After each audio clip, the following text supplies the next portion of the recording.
On avait vu le livre d'Esther. Hein? Esther, elle avait eu, on va faire un petit résumé, elle avait eu un début difficile. Elle était orpheline, elle était une étrangère en Perse.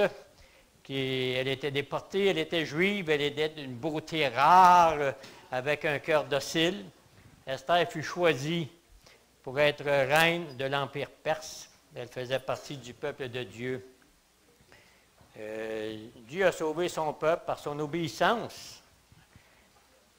Et elle avait une foi sacrificielle. Elle était prête à mourir pour son peuple. Vous regardez Mardoché. Ça n'a pas été une étude trop facile, mais par la grâce de Dieu, on va lire des beaux textes, on va faire une revue. Comment Dieu peut utiliser un disciple de Christ pour accomplir son plan souverain, pour accomplir sa volonté. Le livre d'Esther relate les événements qui sont survenus sous la domination perse sur le monde antique. Ça veut dire de 539 à 331 avant Jésus-Christ. Et les personnages Esther, Mardoché et d'autres Juifs sont amenés à Suse, en Perse, sous le règne d'Assuérus. On va regarder quelques points sur la vie de Mardoché. Donc, il était un fonctionnaire gouvernemental. Sa vie est pleine de défis. Il relève les défis avec courage et détermination. Lisons la vie de Mardoché avec quelques petites suggestions pratiques. Esther, chapitre 2. Esther, chapitre 2. Est-ce qu'on aurait une Bible pour notre sœur ici? Je pense qu'il y a des Bibles ici. Je pense qu'il y a des Bibles là. Esther. Esther. Est-ce qu'on veut trouver Esther pour notre sœur ici? Esther. On va trouver ça. C'est après les chroniques. C'est après les chroniques, oui. Esther. OK. Hein? On va lire Esther, on va lire dans le livre sur Mardoché. OK. Donc, c'était un fonctionnaire gouvernemental. Sa vie était pleine de défis. Mardoché adopta, en tout cas, on va le lire. Je vais demander des lecteurs. Martial. Mardoché, chapitre, excusez-moi, Esther, chapitre 2. Je m'en avais dit, je ne l'ai pas le livre. Tu ne l'as pas? Est-ce que quelqu'un qui l'a? Non, non. Esther, chapitre 2. Esther, chapitre 2, versets 5 à 7. 5 à 7. Donc, c'est Esther, chapitre 2. OK, c'est bon. Il y avait dans Suse, la capitale, un juif nommé Mardoché, fils de Jaïr, fils de Shimei, fils de Kis, homme de Benjamin, qui avait été emmené de Jérusalem parmi les captifs déportés avec Jéconia, roi de Juda, par Nebuchadnezzar, roi de Babylone. Il élevait Hadassa, qui est Esther, fille de son oncle, car elle n'avait ni père ni mère. La jeune fille était belle de taille et belle de figure. À la mort de son père et de sa mère, Mardoché l'avait adoptée pour fille. Merci. Donc, on trouve des petites leçons là-dedans, hein, dans ce texte-là. Mardoché adopta et éleva sa cousine Esther, qui était orpheline de père et de mère. Quelle leçon ça pourrait être pour nous? De prendre soin des uns des autres, de s'aimer les uns les autres, de se faire du bien les uns les autres, dans notre propre famille et dans la famille de Dieu. Et on voit que Mardoché a pris soin d'une orpheline. Est-ce qu'on veut prendre soin d'un orphelin? Est-ce qu'on peut prendre soin d'une veuve, d'une personne seule, une personne malade? C'est une leçon que j'ai retenue pour ça. Parce qu'un petit exemple, à la naissance des 3 filles de notre beau-frère et de son épouse, ils nous ont demandé un engagement, mon épouse et moi, à prendre en charge leurs 3 enfants s'ils venaient à mourir en même temps. Fait qu'on était heureux de dire oui. On était prêts à les prendre sous notre aile, à les adopter, leurs 3 filles, si jamais les parents mouraient d'un accident. Fait que nous avons accepté. Hein. La famille est prioritaire. Notre famille humaine, mais aussi la belle famille de Dieu qu'on a. On prend soin les uns des autres, on s'aime, on se pardonne les uns. On aime pardonner, on aime aimer les uns les autres. 2:10. Qui aimerait lire notre sœur ici? Chapitre 2, le verset 10, s'il te plaît. Esther ne fit connaître ni son peuple, ni sa naissance, car Mardochée lui avait demandé d'en parler. OK. Mardochée est de bons conseils. Il donne un bon conseil pour sa cousine, peut-être à cause de l'hostilité d'Aman qui veut détruire le peuple juif. La leçon ici. Ayons de la sagesse et de la discrétion sur notre vie devant les gens que nous ne connaissons pas. D'être prudent. Hein? Des fois, on parle, puis on révèle des choses qui peuvent faire tort autour de nous, qui peuvent finir par nous faire du tort à nous-mêmes. Donc, la discrétion est bienvenue ici. Ayons la sagesse d'être discrets. Ne mettons pas en danger notre famille d'Église, dans notre famille à la maison, par nos déclarations. On est un peuple qui parle beaucoup.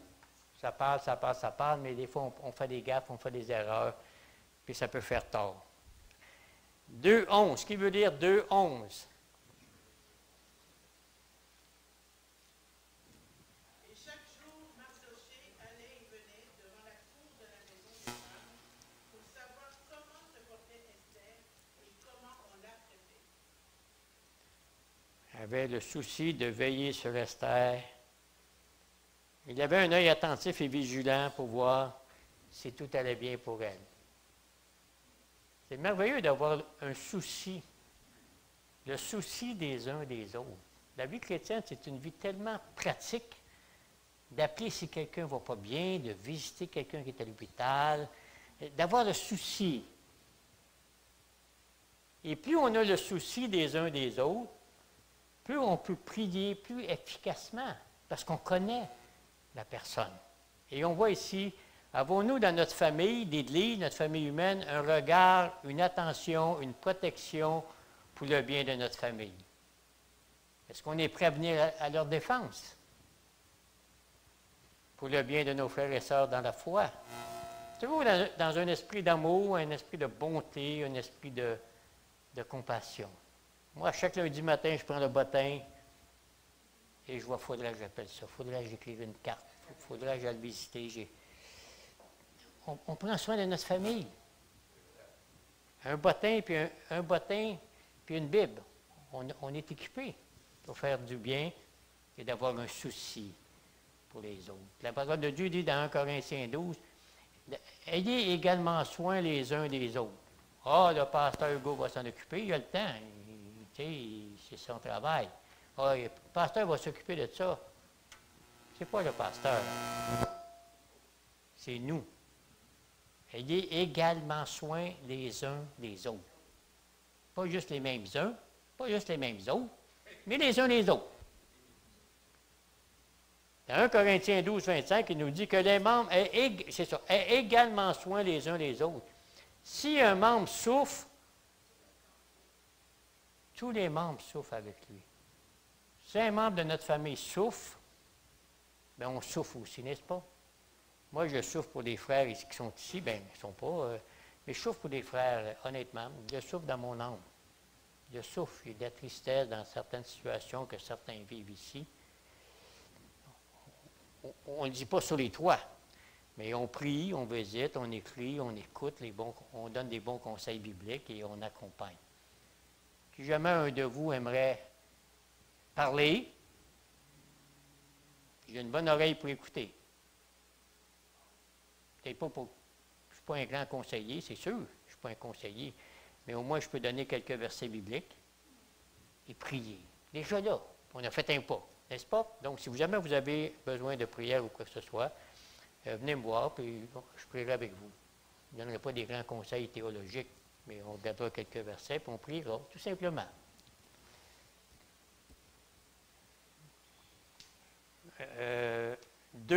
Chapitre 2, versets 21 à 23. Léon, aimerais-tu lire ça debout bien fort? Chapitre 2, versets 21 à 23.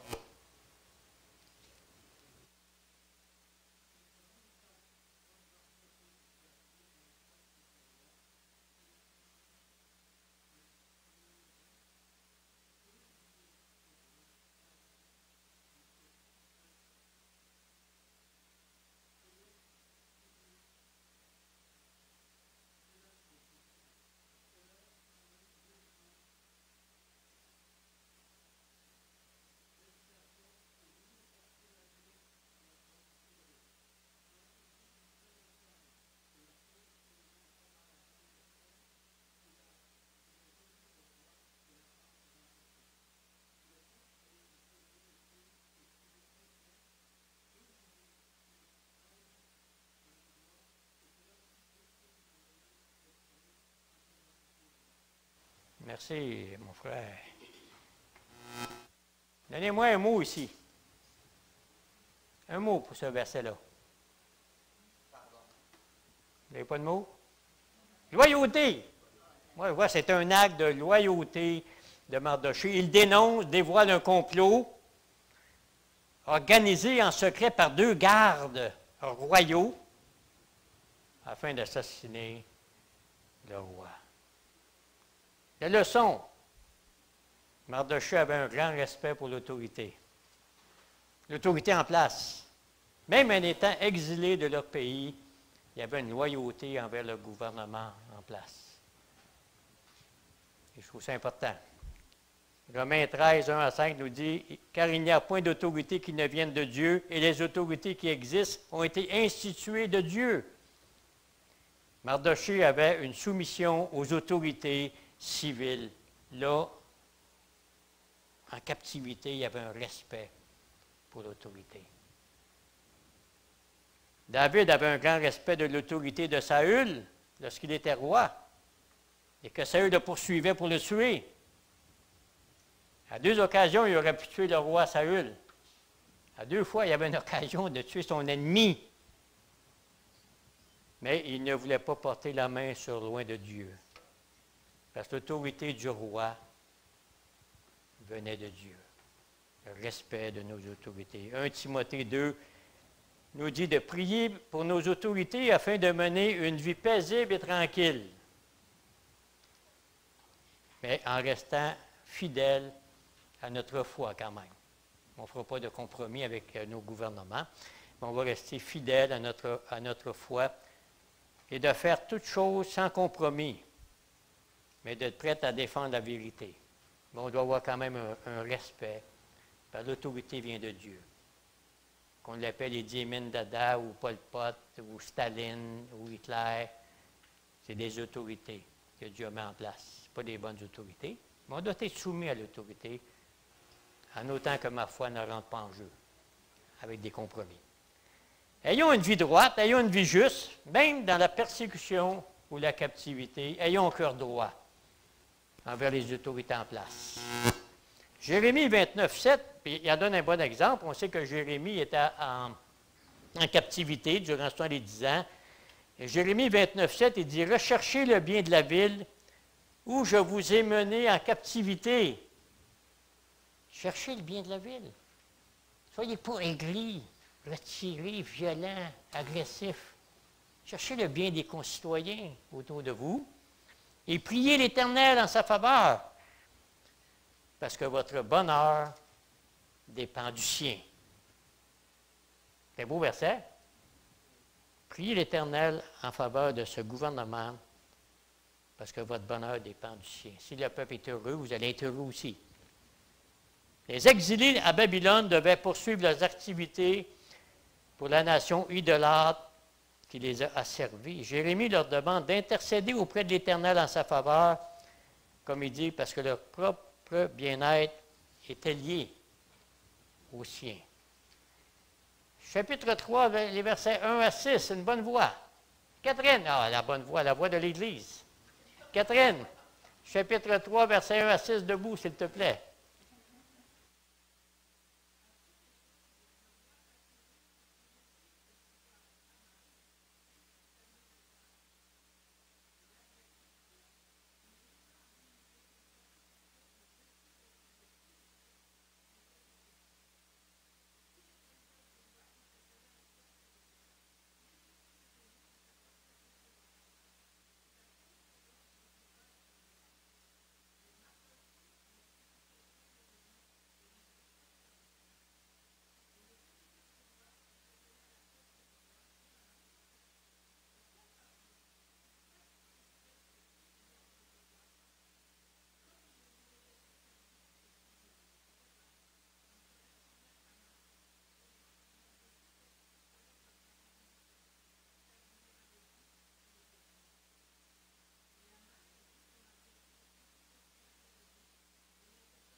C'est beau, merci.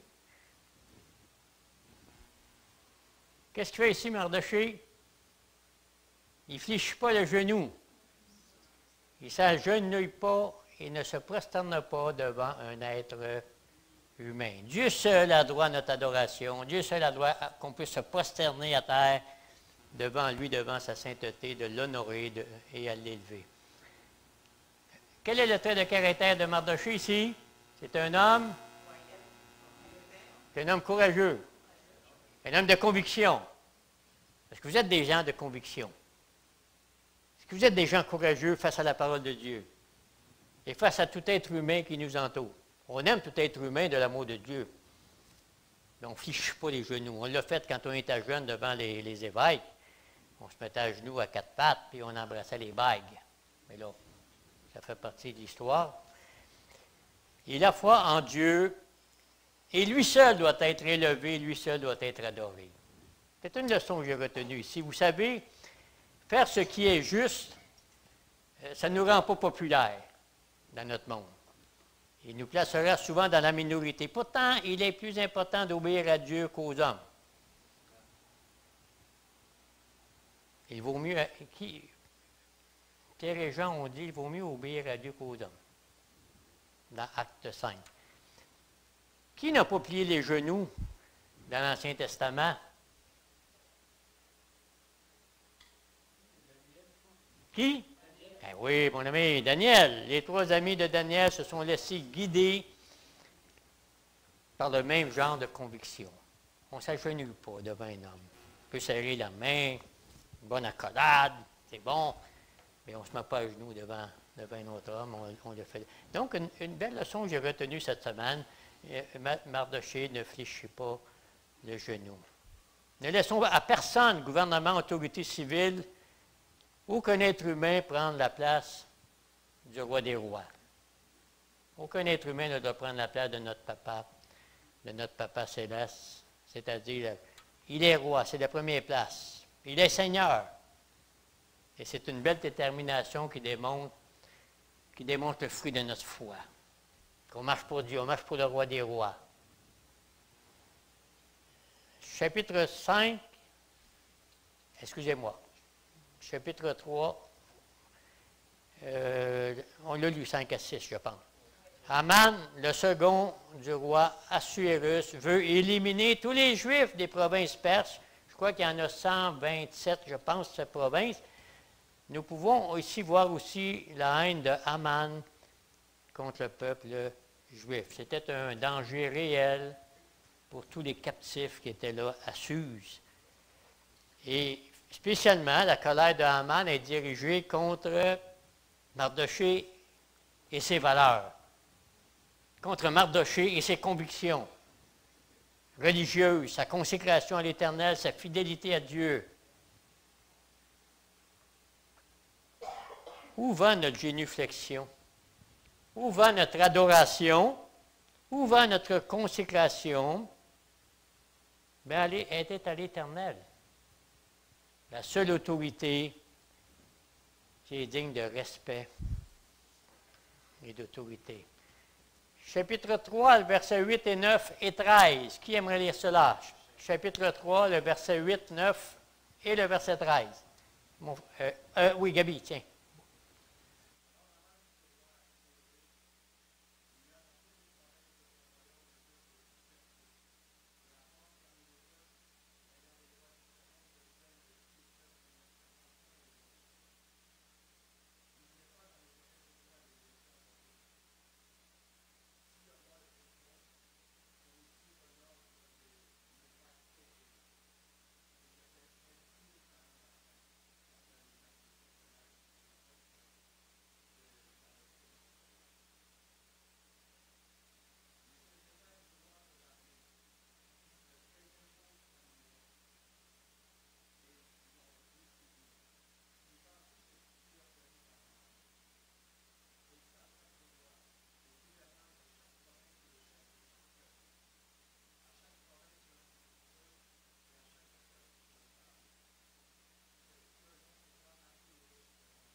Et on va lire aussi chapitre 4. Verset 1. Oui.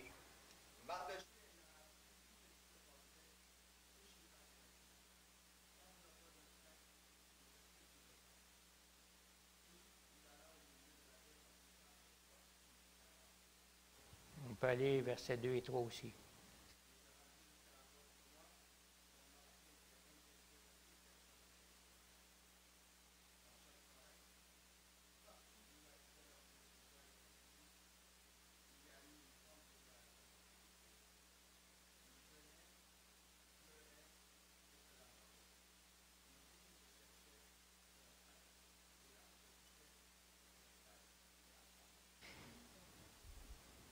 Quand on passe par l'épreuve, qu'est-ce qu'il faut faire? Jeûner, prier. Parce qu'ici, le sort des Juifs est scellé.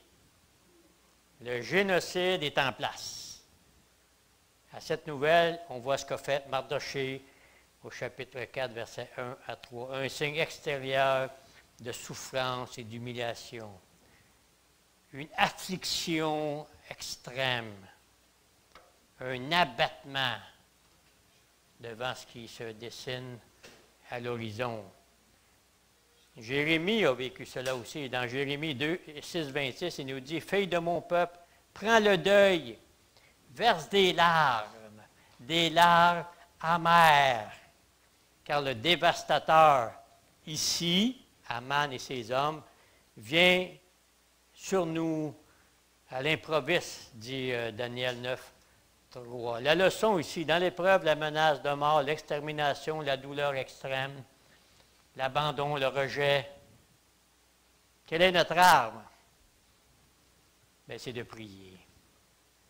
C'est de s'étendre de tout notre long à terre et de gémir, de prier, de supplier, de se lamenter. C'est là que se fait la lutte à genoux devant sa sainteté, devant sa puissance.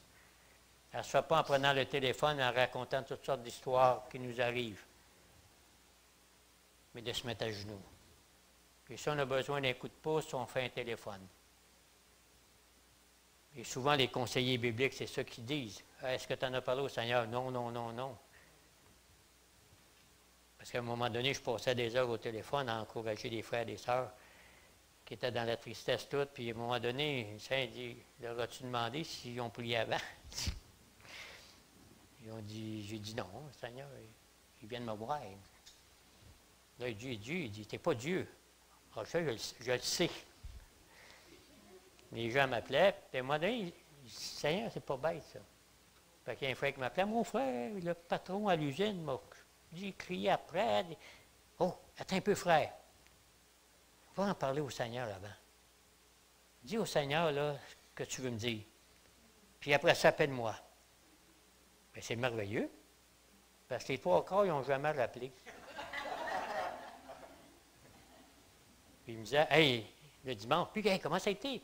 Ah, j'ai parlé au Seigneur, il a répondu, il m'a donné la paix. Hey, comment? Ben, je dis, Seigneur, mon ami, c'est pas parce que je ne voulais plus travailler. Mais il faut aller voir le berger avant. Petite anecdote. La prière, de s'appuyer sur Dieu, sur sa parole, quand ça va mal. Et si on a besoin d'aide, bien, on appelle quelqu'un pour prier. Mais parlons au Seigneur avant de nos épreuves. Ici, Mardochée manifeste publiquement sa peine, sa désolation pour son peuple qui est proche de l'anéantissement. C'est avec son peuple, il va prier. On a des douleurs, des malheurs, des difficultés. Qu'est-ce qu'on fait le mercredi? Puis on prie. On prie les uns les autres. On porte les fardeaux les uns les autres. On se fait du bien. Et on ressort d'ici rafraîchi, encouragé, fortifié dans la foi, prêt à continuer le combat. N'est-ce pas? On a besoin de prier ensemble. Les Actes des Apôtres, c'est quasiment le livre de la prière. Ça prie. Le livre du Saint-Esprit.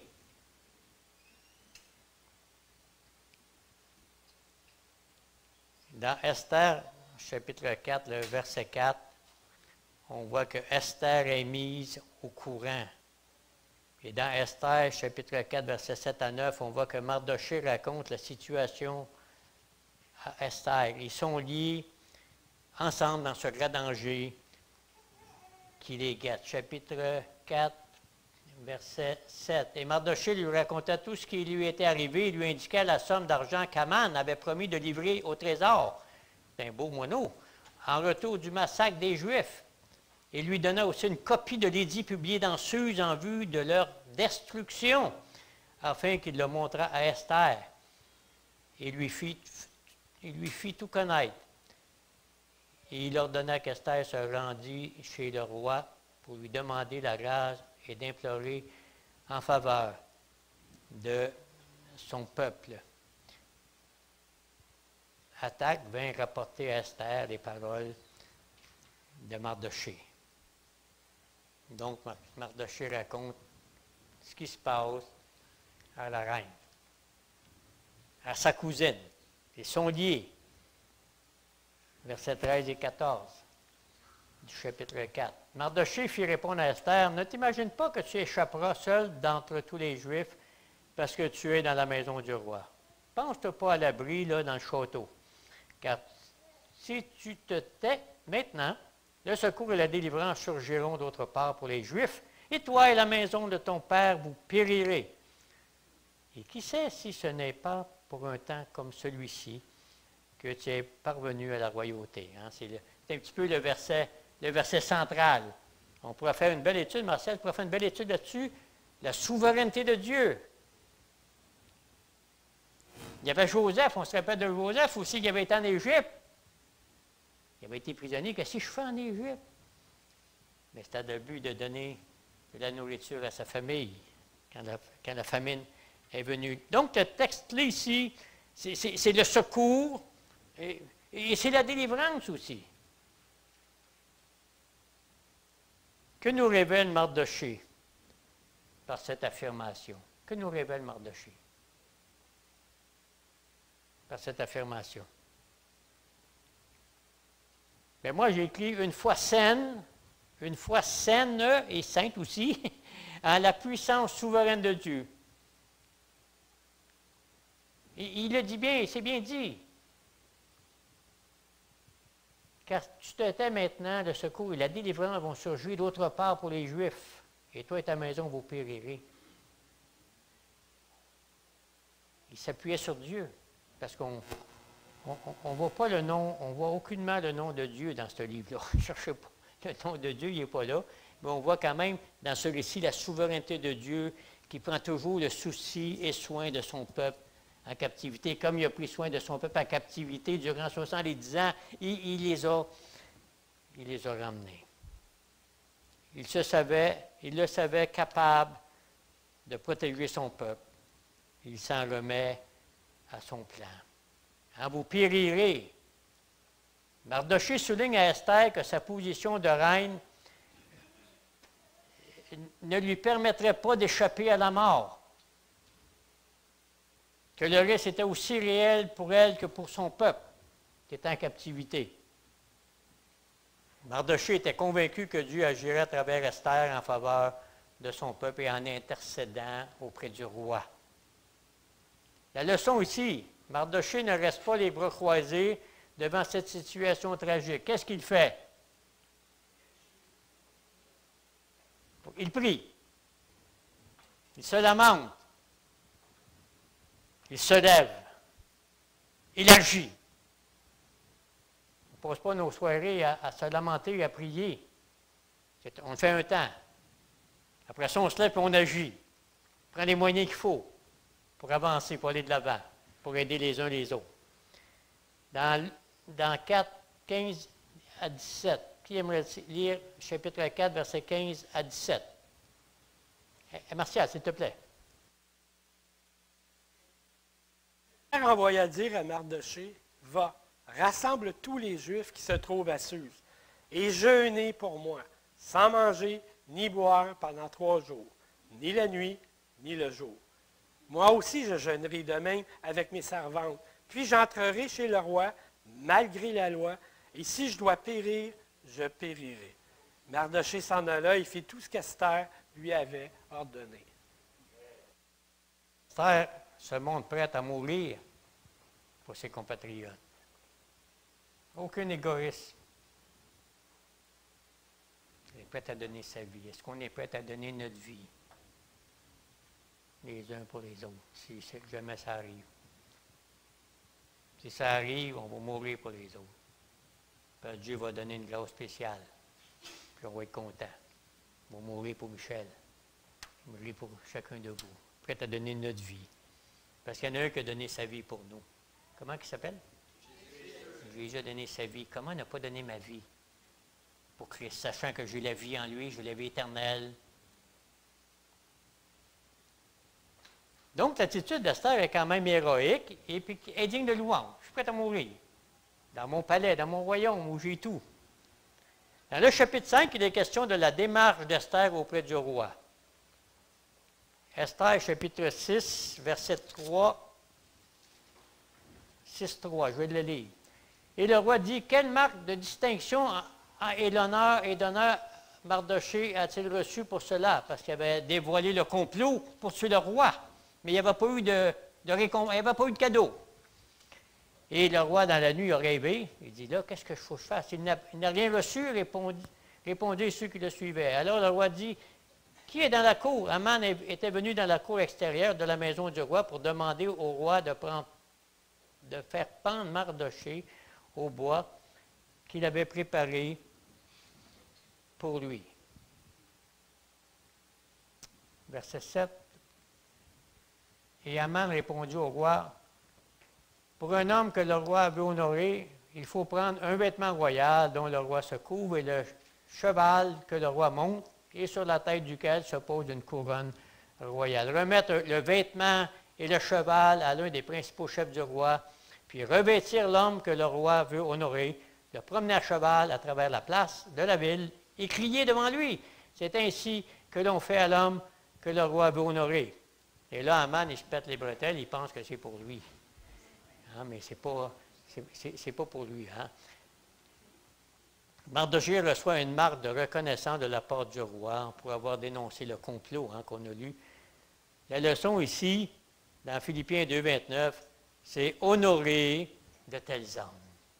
Honorer de telles femmes. La Bible a dit dans Pierre, rendez l'honneur à qui l'honneur est dû. Ça ne veut pas dire de s'agenouiller et d'adorer. On est honoré. Hein? On est honoré. Ici, on parle d'Épaphrodite, qui était un compagnon d'œuvre et de combat de Paul, des frères et sœurs qui sont dignes d'estime. 1 Thessaloniciens 5, 12 et 13 dit d'avoir de la considération pour ceux qui travaillent parmi vous. C'est important. Heureusement, ce n'est pas moi qui le dis. La parole d'avoir de la considération pour Martial qui dirige bien en avant. Merci Martial d'avoir bien dirigé ce matin. C'est merveilleux. Tu nous as encouragé à chanter. Tu nous as conté des petites histoires sur les papas. Est-ce qu'on se fait ça les uns les autres ou est-ce qu'on s'en va chacun chez nous? Merci d'avoir préparé le pain, Catherine. Je trouve ça merveilleux. C'est merveilleux. C'est beau. Merci pour les choristes qui viennent en avant. On est assis et on se laisse bénir. On chante. On est heureux ensemble. Merci pour ceux qui travaillent parmi vous, qui vous dirigent dans le Seigneur et qui vous exhortent. Ayez pour eux beaucoup d'affection. Je me rappelle, les premières années de vie chrétienne, on disait tout le temps, hey, je t'aime, je t'aime. Mais ici, on n'entend pas ça beaucoup. Mais il faudrait s'habituer à le dire. Je t'aime, mon frère. Je t'aime, ma soeur. Est-ce qu'on devrait s'habituer à dire ça? C'est ça bien, hein? Je sais qu'au début de la vie chrétienne, on était trop fous de se voir. On s'aimait, on s'arrachait quasiment les chevilles. C'était heureux. Il faudrait que ça revienne, cet amour, cette simplicité de Christ, les uns envers les autres. Ayez pour eux beaucoup d'affection à cause de leur œuvre, à cause de ce qu'ils font. Considération, ça veut dire, c'est une estime accordée à quelqu'un. Merci d'avoir fait ça. Merci d'avoir placé les livres. Merci de laver ma tasse le mercredi. Ma tasse est toute sale, puis je la laisse à la table. Tu sais. Là, je me dis, Mimi va la prendre. Là.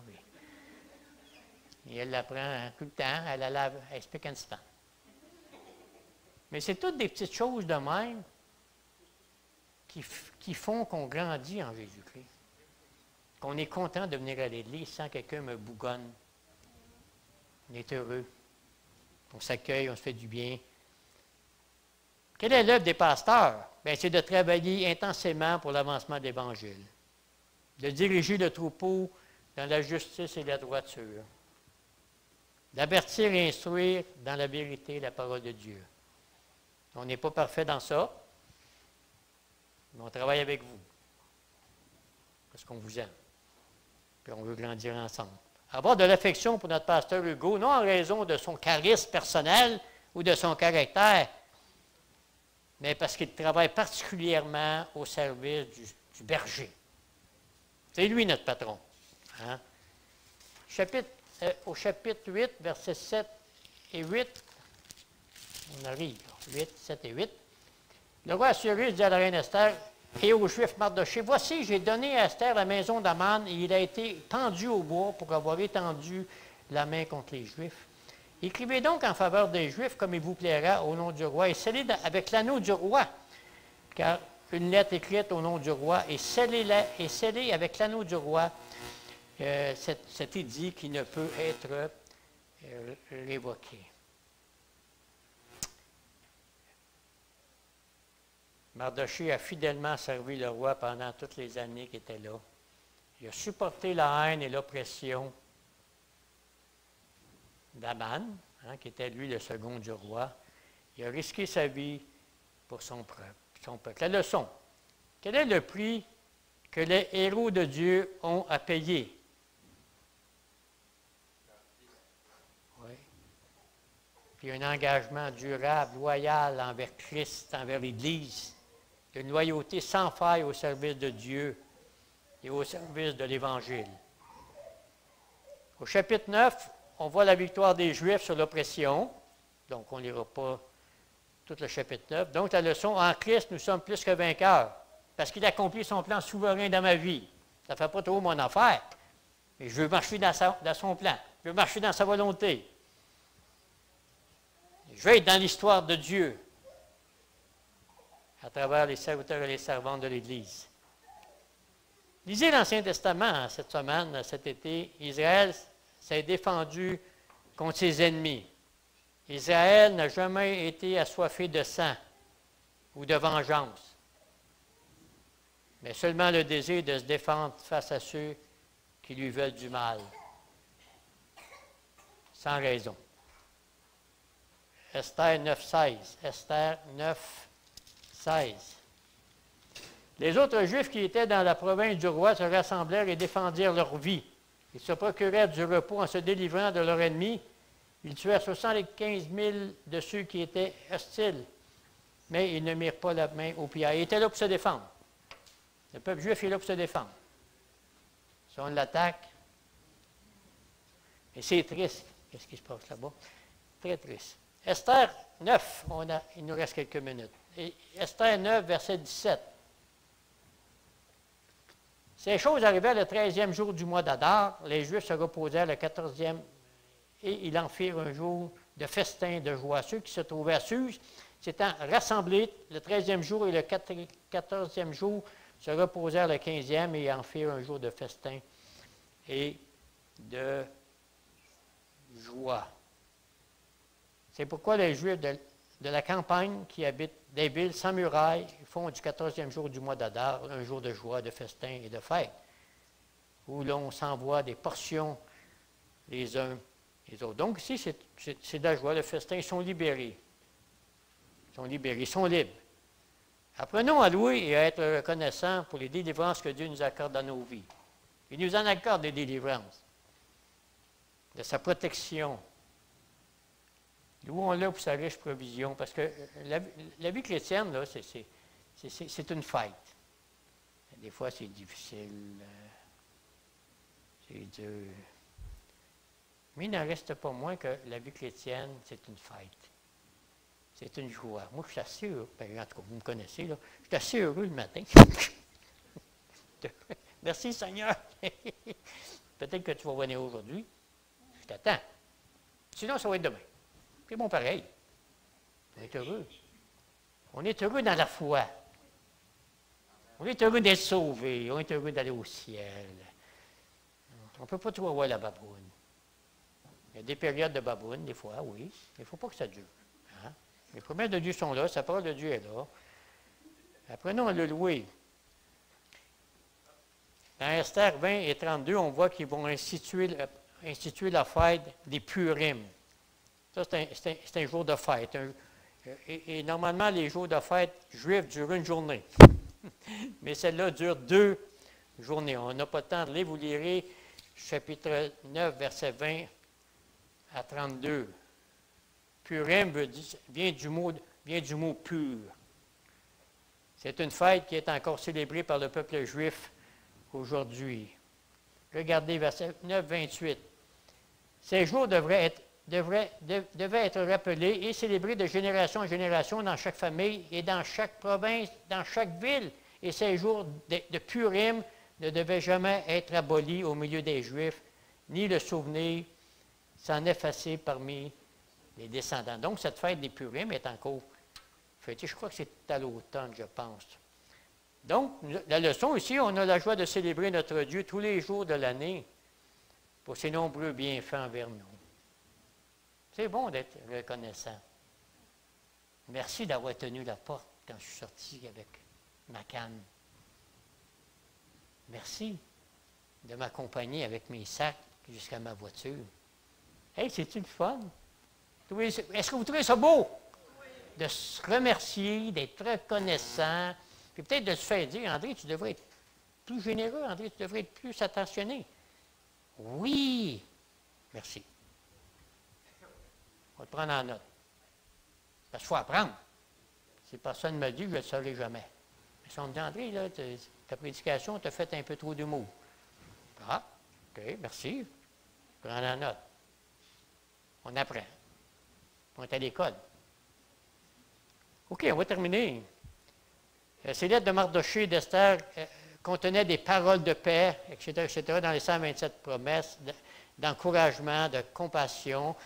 Et on va finir avec les 3 versets qui restent. Chapitre 10. Le roi Assuérus imposa un tribut au pays et aux îles de la mer. Tous les faits concernant sa puissance et ses exploits, on parle du roi, et les détails de la grandeur à laquelle le roi éleva Mardochée, ne sont-ils pas écrits dans le livre des chroniques des rois, des Mèdes et des Perses? Car le juif Mardochée était le premier après le roi Assuérus, considéré parmi les Juifs, aimé de la multitude de ses frères. Il rechercha le bien de son peuple et il parla pour le bonheur de toute sa race. Hey, ça serait-tu plaisant d'avoir un Mardochée ici ce matin? Il fut l'adjoint du roi d'Assuérus. Il a joué un rôle important pour les Juifs. Il était apprécié de ses frères et sœurs. Il parla pour le bonheur de sa race. La leçon: soyons des témoins fidèles et engagés partout où le Seigneur nous conduit. Ayons une bonne influence autour de nous. Dégageons le parfum de Christ autour de nous, afin que les gens soient... Donc, des leçons à retenir, ça va être bien comme ça. Il faisait une bonne équipe. Mardochée avait un bon cœur. Il avait un esprit patriotique comme Néhémie. Il avait foi en la parole de Dieu. Il a été un combattant courageux pour la cause du peuple. Il était prêt à mourir pour défendre son peuple. Il était un homme de prière et d'intercession. Il était un homme sans compromis. Il était un homme de conviction et d'engagement. Mardochée a dominé ses craintes, ses peurs pour aller de l'avant avec son Dieu. Il a été courageux et déterminé dans ses objectifs. Un homme fidèle à son travail, assis à la porte, il prend humblement sa fonction. Respect envers ce qui est droit et juste. Il défend une cause juste et noble. Il est loyal envers le roi Assuérus. Il respecte les autorités en place. Il est prêt à se présenter devant eux pour défendre le droit de la veuve et de l'orphelin, ici son peuple. Il avait une foi saine en la souveraineté de Dieu sur les événements, sur les circonstances dans lesquelles nous nous trouvons. 22 points sur Mardochée. 22. Il y en avait une couple d'autres, mais bon. La conclusion: si Dieu nous permet d'exercer une influence dans la société, souvenons-nous de ne pas tourner le dos à ceux et celles qui sont dans le besoin. Le livre d'Esther nous permet clairement de voir Dieu à l'œuvre dans la vie des individus et dans la vie d'Israël. C'est lui qui écrit l'histoire du monde. C'est Dieu qui écrit l'histoire du monde et nous sommes dans son histoire. Dieu aime les siens. Ils sont précieux à ses yeux. Nous sommes dans sa surmain, quelles que soient les circonstances, bonnes ou mauvaises. On est dans sa main. Prenez courage. Mardochée était condamné à mort. Il a fini par occuper le second rang dans l'Empire médo-perse. La leçon, ne nous laissons pas abattre. Dieu est souverain. Il œuvre. Il marche avec nous. Avançons avec lui avec foi et courage.